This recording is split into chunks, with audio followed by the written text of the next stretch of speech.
So, as we know, the Commanders took a tough loss yesterday in Week 4 against the Atlanta Falcons, 34-27.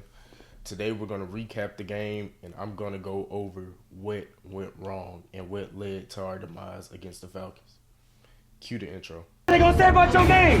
What they gonna say about your reputation? What they gonna say when they turn that film on? I know what they gonna say about me. Where my dogs at? Where my dogs at? Where my dogs at? Where my dogs at? Give me two clap and a Ric Flair.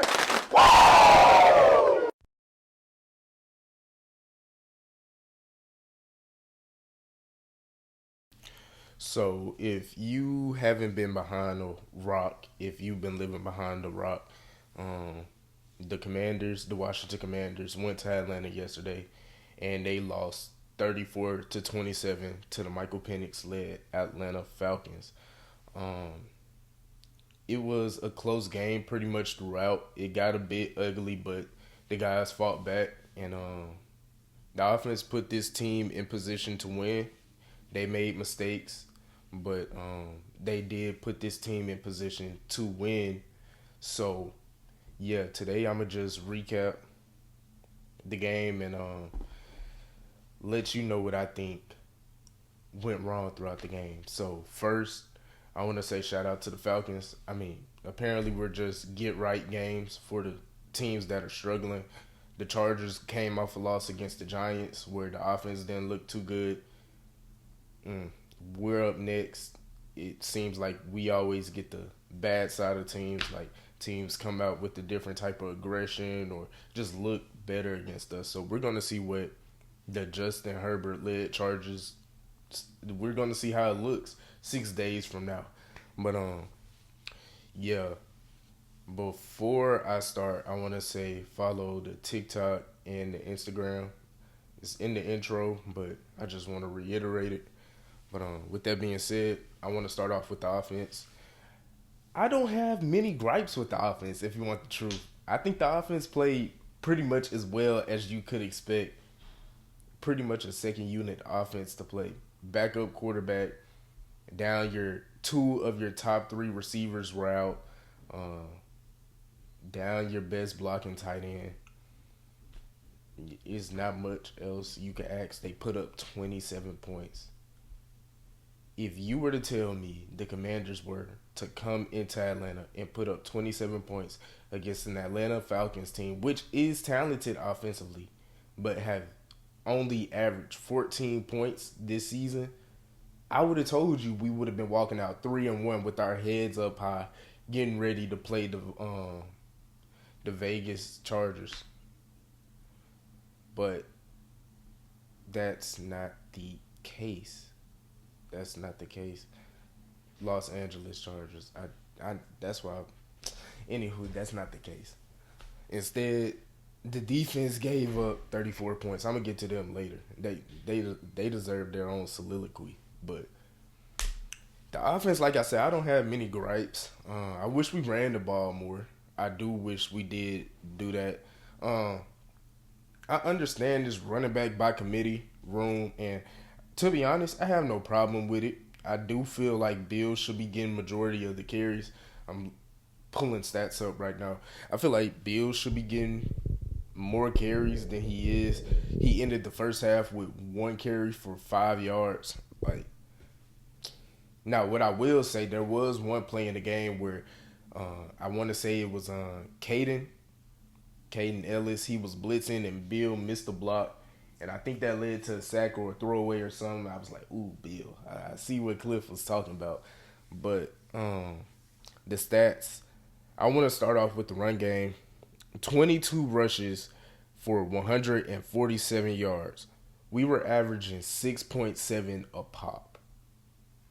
Chris Rodriguez, 7 carries for 59. Ja'Cory Krosky-Merritt, 7 for 47.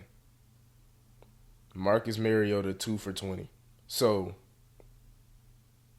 for the most part, we only gave our running backs the ball 16 times in the run game. Only 16 times. In a game where we were decimated at the receiver position. We're missing our best blocking tight end, which impacts the run and pass game. but we're missing our best blocking tight end, and you decide to only run the ball 22 times. Debo had 3 of those carries. Chris Moore had a carry, apparently. Marcus Mariota toted the ball twice. We only ran it 22 times, and we still picked up 147 yards. We averaged 6.7 a pop. Run the ball more. I needed Cliff to run the ball more in this game. There's no reason Marcus Mariota should have had to throw the ball 27 times besides the throws late in the game to get us back in the game. I feel like we aren't in that position if we're more consistent with the run game. And the stats are kind of skewed because, like I said, Chris Rodriguez had 7 for 59, but his longest run was 48 yards. So if you subtract that 48-yard run from those 59 yards, he had 6 rushes for 11 yards. Chris Rodriguez was not effective.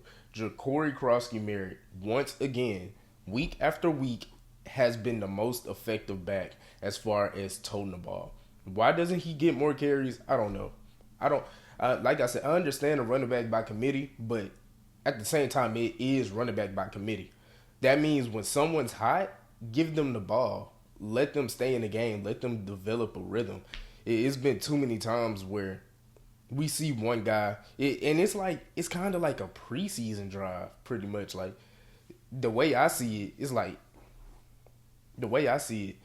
like a lot of times we'll see one guy like C-Rod for majority of the drive might throw in Jeremy McNichols. Then the next drive is all Bill with a bit of McNichols. Like, why is that the case? Why can't we mix them all in within the same drive? You know, it feels like preseason. Like, I don't like that. But I need Bill to start getting more carries. He brings a different level of explosiveness to the offense. Everyone else is breaking big runs too, but I feel like he brings a different. Like you could tell the difference on tape. C-Rod majority north and south. He's getting downhill. You know, he's picking up 5, and I love that. I'm not mad with 5. Same with what's his name? I just said his name.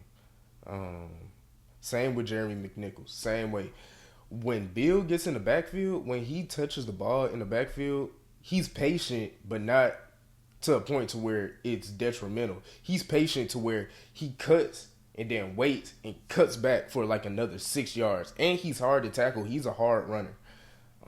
But that's my thoughts on the running back on committee. The second thing, the offense played well enough to win this game. Did we have a turnover? Yes. We did have an interception, which, I mean, we lost by 7. That interception took away a drive. I mean, you could chalk it up to that. If you watch the game, you understand that, you know. After that interception he threw, we got one right back, which sucks. Because the one time we actually do get a turnover, it basically just negated the negative play we had ourselves. Why can't we get something nice? It was so many times in this game where I was like, guys, there's a turnover right there. Capitalize. We just don't produce the ball for real. We just don't. But this offense played well enough to win. Marcus Mariota, this wasn't his best showing. This might have been his worst game as a Commander, and that says a lot. He still led the offense to 27 points. Like, and this is without your 2 of your top 3 receivers and without your best blocking tight end. I mean, what more do you want from the man? He's throwing to Luke McCaffrey, Jalen Lane, Chris Moore. Third down, we're throwing go balls to Chris Moore. I mean, what more do you want from the man? So, the blocking looked good. The only team that stopped the Commanders running the ball yesterday was the Commanders. We didn't devote ourselves to the run game enough, that I thought at least. There's no game in where Marcus Mariota is the starting quarterback and he should have more passes than we have run plays throughout the game. That shouldn't happen. That shouldn't be the case. Yet it was yesterday. But as far as the offense, Luke Flash as a receiver. Now, I'm not gonna lie, Luke. If you run in a curl route, I don't need you running, and at the top of your route, you fully extended your hands trying to create separation. That was a crazy flag. Like, try to shove a little bit. You don't got to run up like this, like you playing defense. It's not the case. But Luke Flash in special teams, he got a touchdown. You can see the confidence coming to Luke. Hopefully that confidence stays with him as we start getting some receivers back. Hopefully soon, rather than later. Jalen Lane, 2 muff punts. We can't afford that. I'm gonna save that all for special teams. But yeah, offense. I'm not mad at it. Not at all. 27 points, like I said, should have been enough to win. Deebo Samuel keeps showing that he is hopefully advertised to still be the same Deebo that we saw his Pro Bowl year. I mean, we're seeing a resurgence in Deebo Samuel's play. I mean, I love it.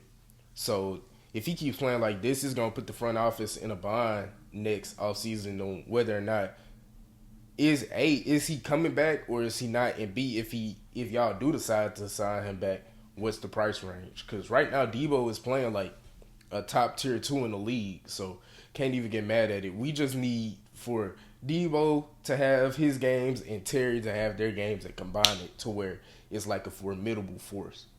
But that's pretty much my thoughts on the offense. Now on to the defense. On the defense, this might be the majority part of the video because 34 points to a team that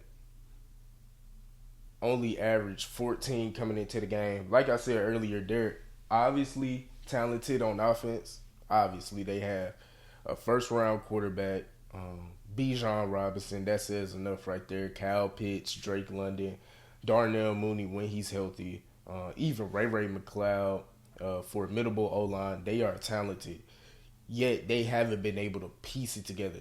Michael Penix Jr., before this game, the previous 2 weeks, did not throw over 175 yards. He didn't. Michael Penix Jr. threw for 313 today. Yesterday. He threw for 313. 20 for 26, 313, 2 touchdowns, interception. I only got him on the ground once. This defense looks old. And I'm going to try to format this. I'm going to try to segue. This defense looks old, man. I'm not even going to start with Bobby Wagner. The person I really want to start with is Joe Witt Jr. But even in some situations, like Joe Witt Jr. can't control everything. There was one play, the Falcons are driving down the field. They run a jet sweep. They leave Von Miller unblocked. Von Miller has a simple job to do. He's right there. It's mano y mano. It's not even like they're squared up. The guy is running horizontally. Von is running vertically at him. Wrap him up and get him on the ground. Von doesn't wrap him up, and he proceeds to get another 18 yards down the field. Coaching might be a problem, but coaching doesn't help with that. Tackle. Talking about tackles. I've seen that we've had 12 missed tackles yesterday. We can't wrap up. This game, we did not tackle. This is the worst the tackling has looked, period, this season. Like, the tackling this game sucked. The tackling was horrible, and it was on display throughout the whole game. Those are not coaching issues.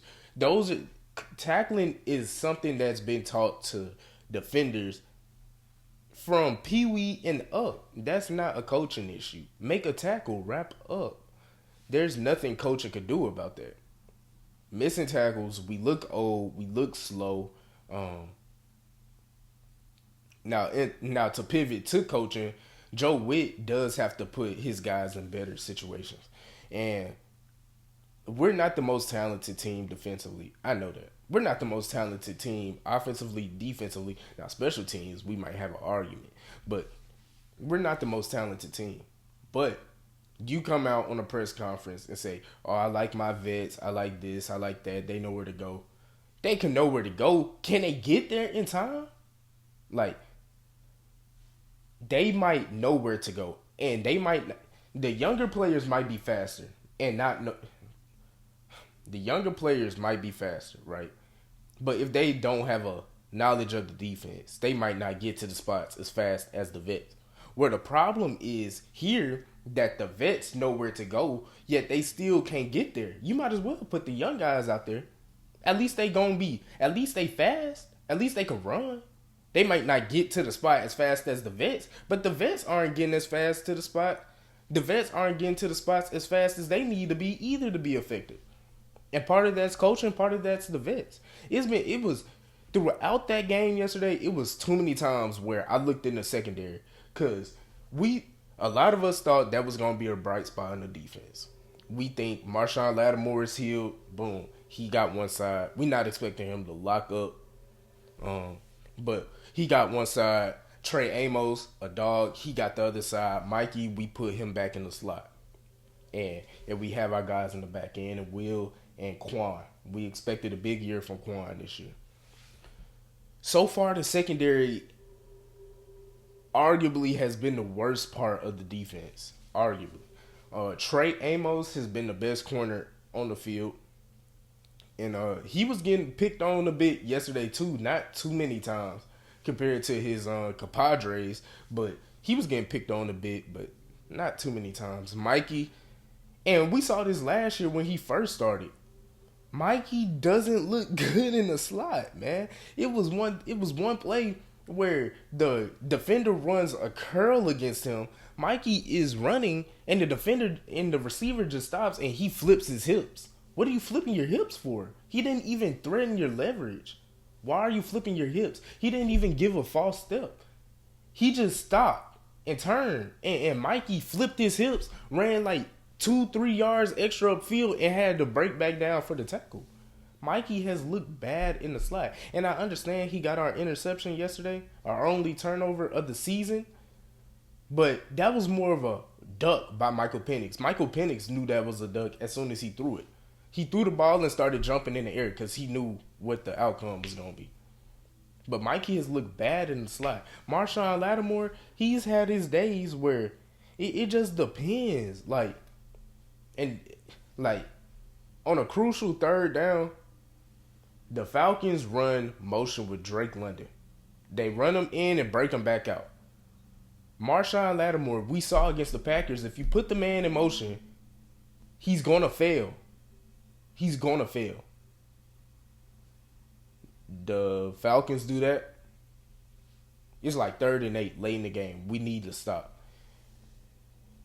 Drake London comes in, comes back out of the formation, snap, runs it out, cooks Marshawn, and that's when I effectively knew the game was over. I knew the game was over then. I was like, okay. We aren't adjusting. We're playing soft. When we play zone, we can't play zone. I keep referencing these plays because I'm a guy that likes to go by example. It was a 3rd and 2. It was a bunch to the left. 3 guys. When you look at the way that the defense set up, you just knew they was going to get it. And Bijan Robinson should have had a much bigger game yesterday. There was one play earlier in the game where same thing happened. Same bunch formation. This man, Bijan gets off the line. He's walking. And he's down the field wide open. Michael Penix seen him late. So, thankfully, 2 guys come over and they knock the ball down. This time it was just 3rd and 2. They wasn't trying to take a shot play. Bijan gets out of the bunch. Basically walks to the first down. Walks like a couple yards beyond the sticks. Catches the ball and turns around for like an additional 5 to 10 yards. Like, I don't know what to say. Like, and this is going back to what I was saying in the secondary. Thank God for Jeremy Reeves. I didn't know Jeremy Reeves was going to be this important to the secondary, but he truly is.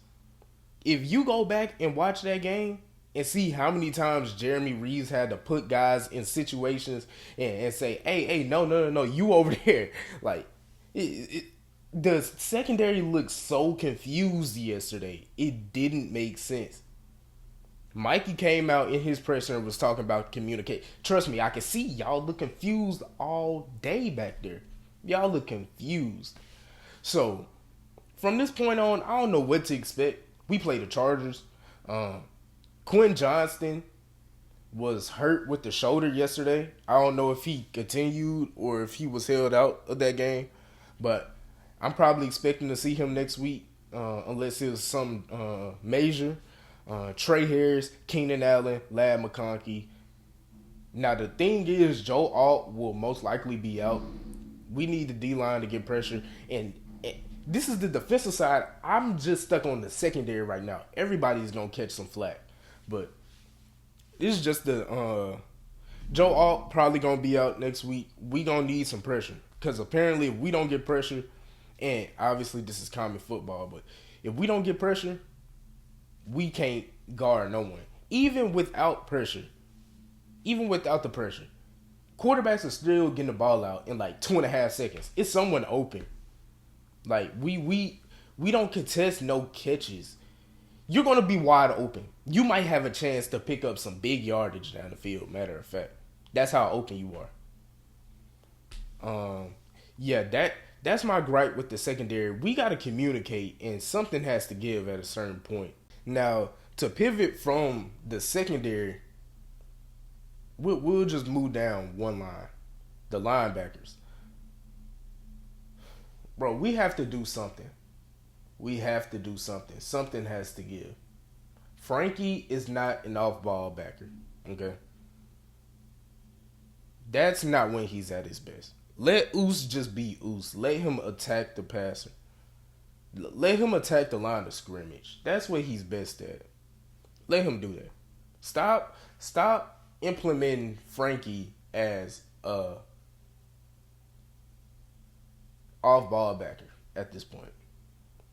My thoughts, I think maybe Frankie should be on the edge on Dorrance Armstrong's side. Or not even on the edge, but at least mug in the middle. Every single play at this point. Send a 5-man front.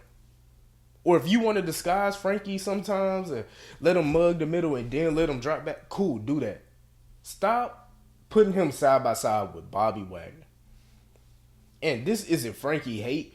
I'm just realizing how to best utilize these players. We all know the best way to utilize Frankie is when he is attacking the line of scrimmage. Let him do that the whole game. Just let him play with his head on fire. Let him do it. I think what we should do is run a 5-man front the whole game. You have your edge on the left because Javonte John Baptiste is hurt. They fear he got a torn pec, so we probably not going to see him for a hot minute. So now it's probably going to be Preston Smith, Deron Payne, Javon Kinlaw, Dorrance Armstrong. Put Frankie on the edge. Or if you want to run a 4-man front with Frankie mugging the line, cool, do that. Whatever you want to call it. That's what I would do. Bobby Wagner, still running linebacker. We just got to stop putting him in positions to where he got to run out. And look, I'm going to get to that. Keep Bobby Wagner there. Put Revo in the box. Revo is flying around. Revo, arguably, besides of a couple guys on the D-line, has been our best player on defense this year. Ever since Will Harris has been out, and Will Harris was thumping too. Will Harris was playing amazing ball for the most part. Ever since Revo's been in the lineup, he has made impactful plays every week. On one play where Bobby Wagner is for some reason lined up man-to-man against Bijan Robinson. It's man-to-man. You can tell Jordan McGee to get in the game and say, your assignment is Bijan Robinson. It's not like teams can tell, oh, well, he's in the game. It's man to man. You know how teams do that? They run players in motion already. They literally, the running back could come out of the backfield, shift over to the right, see the linebacker coming with him, be like, all right, that's man. Or even worse, they'll go out in 5 wide and see a safety or a linebacker on them. Okay, it's man. You can't really, there's no way to disguise it. What do you want to do? Disguise man to man? Oh, I'm going to have my cornerback on this running back, but when they snap it, my cornerback got to rotate to this receiver and my safety got to rotate to this running back. We disguise. No, you can't do that.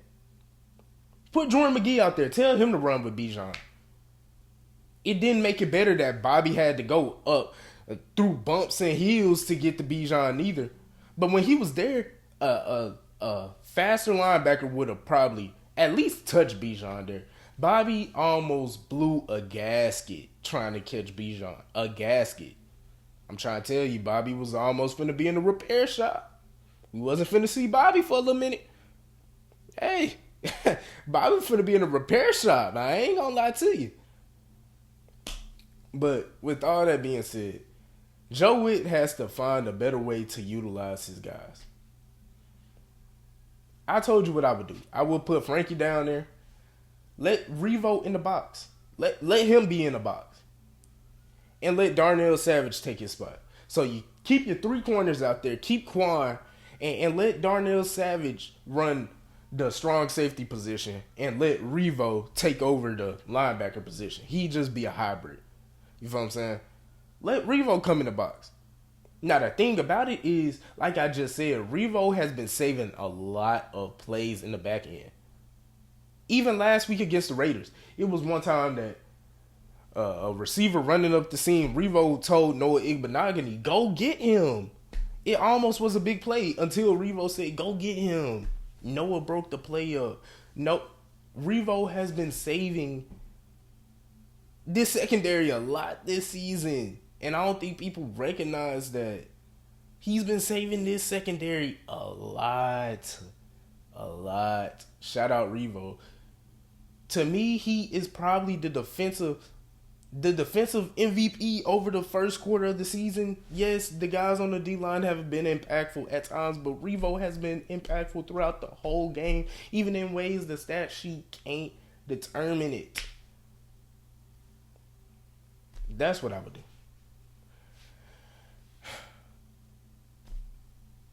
Man to man, take Bobby off the field. Put Jordan McGee in there. All Jordan McGee has to do is run with his assignment. If he gets beat, he gets beat. Bobby is getting beat every time. You know the difference? At least Jordan McGee will have the chance to catch up with the guy.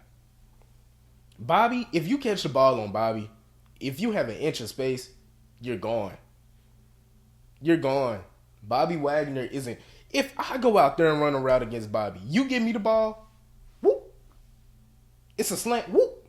Bobby on my back hip, I'm gone. He's not catching me. That's how slow Bobby is, bro. Now, look, I ain't saying I'm slow, but you get what I'm saying.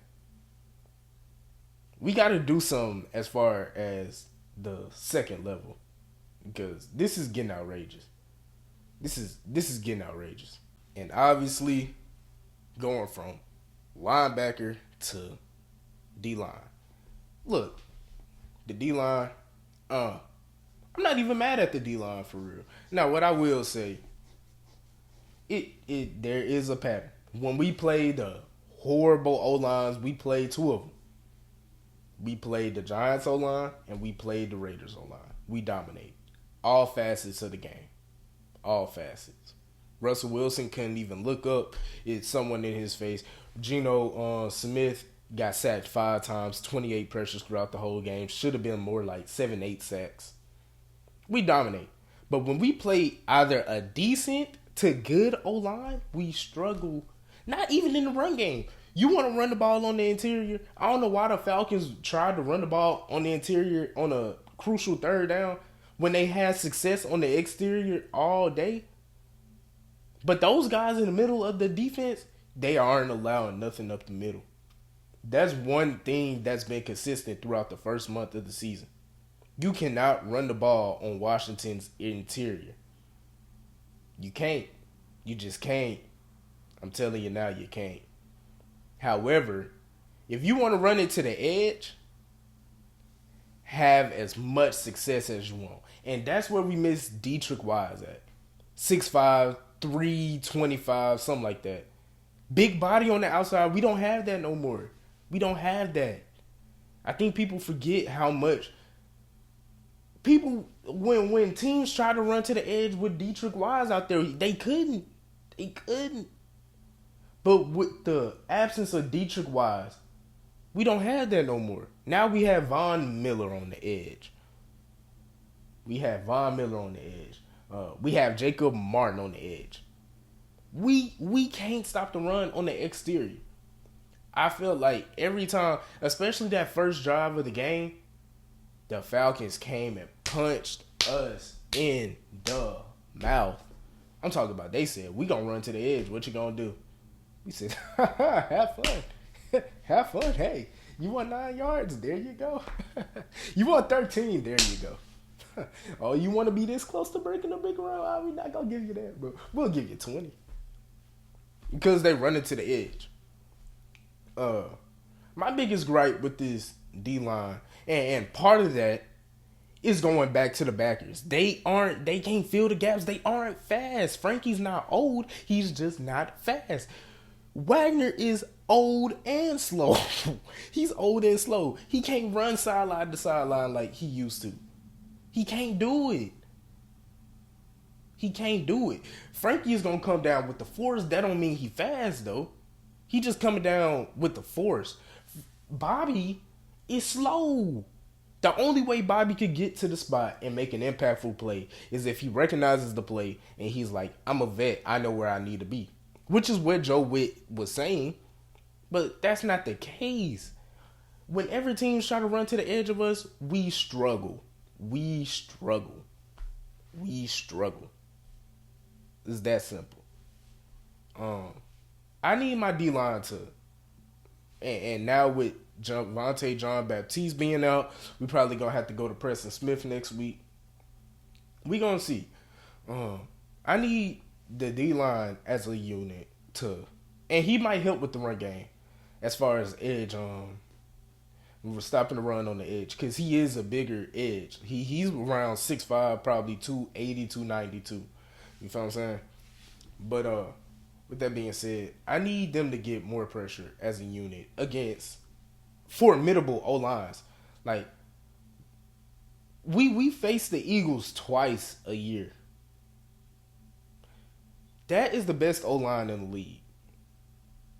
With that being said, if we can't get pressure against the Packers or against the Falcons, Jalen Hurts is going to have a field day against us. He is. He's going to have a field day against us. He's just going to throw the ball all willy-nilly. Good thing about it, we don't see them till week 16 and week 18, I believe. Something like that.